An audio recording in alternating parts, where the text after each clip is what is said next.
इसके बाद में हमारे सैनिक जवान, जो सैनिक है वो हमारे भाई, वो उसके बाद में जनता, और उसके बाद में ये पार्टी पोटी सब है। भाई साहब, मोदी जी ने पूरे देश का हक मारा है, हमारा ही नहीं मारा। किसानों का हक मारा है, विद्यार्थियों का हक मारा है, सैनिकों का हक मारा है, मजदूरों का हक मारा है। उन्होंने किसका हक नहीं मारा?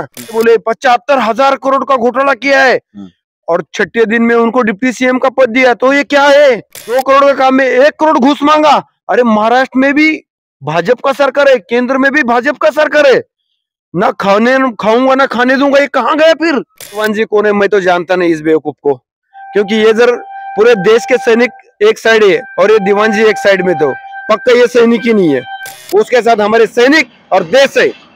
तो मेरे लिए अगर कोई भी बोल देना ये, तो मैं नहीं मानूंगा, मुझे यही कर लेगा, मेरा सैनिक ही सही है। नारायण अंकुश जी, मैं नाम दिमाग से भूल गया। इधर आओ साहब। अच्छा, एक बात बताओ साहब, आप महाराष्ट्र से चल के आए, पूर्व सैनिकों ने 28 लाख सैनिकों ने आज यहाँ पर अलग अलग राज्यों से यहाँ पर पहुंचकर क्या नाम है रेल रोकने का काम किया, लेकिन आप ही में से कुछ सैनिक भाई कहते हैं कि क्या नाम है वो लोग बेवकूफ हैं जो मोदी को बारे में बोलते हैं। मैं आपको कहना चाहूंगा कि सबसे प्रथम हम पूरे देश के 40 लाख सैनिकों को, हमारा सबसे पहले हमारा देश, इसके बाद में हमारे सैनिक जवान, जो सैनिक है वो हमारे भाई, वो उसके बाद में जनता, और उसके बाद में ये पार्टी पोटी सब है।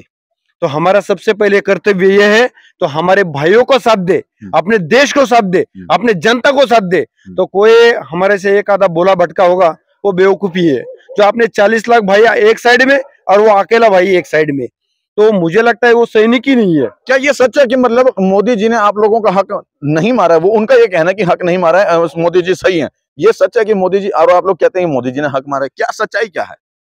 भाई साहब, मोदी जी ने पूरे देश का हक मारा है, हमारा ही नहीं मारा। किसानों का हक मारा है, विद्यार्थियों का हक मारा है, सैनिकों का हक मारा है, मजदूरों का हक मारा है। उन्होंने किसका हक नहीं मारा? उन्होंने जो सपने दिखाए थे हमें, वो तो सपने हवा में उड़ गए, दूर। मेरे बोले हुए शब्द तो नहीं बोल रहे, अपनी मर्जी से बोल रहे हैं। नहीं, ना खाऊंगा ना खाने दूंगा। और महाराष्ट्र में आप देखो, उन्होंने 6 दिन पहले बोले 75,000 करोड़ का घोटाला किया है और छठे दिन में उनको डिप्टी सीएम का पद दिया। तो ये क्या है? ना खाऊंगा ना खाने दूंगा, तो इसका एग्जाम्पल कहाँ है? उसके बाद में अहमदनगर डिस्ट्रिक्ट में आपको मैं बताना चाहूंगा, एक कॉन्ट्रैक्टर ने 2 करोड़ का काम किया। वो 2 करोड़ का काम, 2 करोड़ का काम में 1 करोड़ घूस मांगा। अरे महाराष्ट्र में भी भाजपा का सरकार है, केंद्र में भी भाजपा का सरकार है। ना खाऊंगा ना खाने दूंगा, ये कहाँ गया फिर? ये तो सिर्फ जुमले ही जुमले। 1 रैंक 1 पेंशन के लिए हमें 1 रैंक 1 पेंशन के लिए हमें 1 इंक्रीमेंट बढ़ा के दे दिया और बता दिया ये जुमला किया हमारे साथ में। मतलब मोदी जुमलेबाज है, वाकई जुमला किया हमारे साथ में। ये उन्होंने दिया 1 इंक्रीमेंट बढ़ा के दे दिया, और भाई साहब मैं आपको ये बताऊंगा, बता दिया 1 रैंक 1 पेंशन सैनिकों को दे दिया। मुझे इससे बड़ा जुमला और क्या हो सकता है? अच्छा नारायण जी, मैं आपको जबरदस्ती पकड़ के तो लाया हूं ना, कहां से लाया हूं मैं आपको पकड़ के? मुझे आप कैसे पकड़ के ला सकते हो भाई साहब? दीवान जी, मैं स्पेशली 2 सवाल क्यों कर रहा हूं, पता लग गया होगा आपको क्यों। आपने एक वीडियो बना करके बहुत अच्छा काम किया है, जिसके अंदर आपने कहा था कि ये अपने शब्द मुंह में डालता है और जबरदस्ती पकड़ के लाता है। दोनों सवाल फिर रिपीट कर रहा हूं, देखिए मैं पकड़ के लाया क्या आपको? भाई साहब, मैं बच्चे तो नहीं हूँ आप पकड़ के लाने के लिए मुझे। ये पहले सवाल का जवाब था आपके लिए। मैं अपने शब्द मुंह में डाल रहा हूँ ना आपके। देखो, मैं कौन दीवान जी कौन है मैं तो जानता नहीं इस बेवकूफ को, क्योंकि ये जर पूरे देश के सैनिक एक साइड है और ये दीवान जी एक साइड में, तो पक्का ये सैनिक ही नहीं है। ये कैसा खुद को सैनिक बोलता है? अरे हम सबसे पहले हमारे सैनिकों को साथ देंगे, हम किसी सरकार को नहीं साथ देंगे। हमारे लिए कोई सरकार नहीं, हमारे लिए सबसे पहले तिरंगा, उसके साथ हमारे सैनिक और देश है। तो मेरे लिए अगर कोई भी बोल देना ये, तो मैं नहीं मानूंगा, मुझे यही कर लेगा, मेरा सैनिक ही सही है।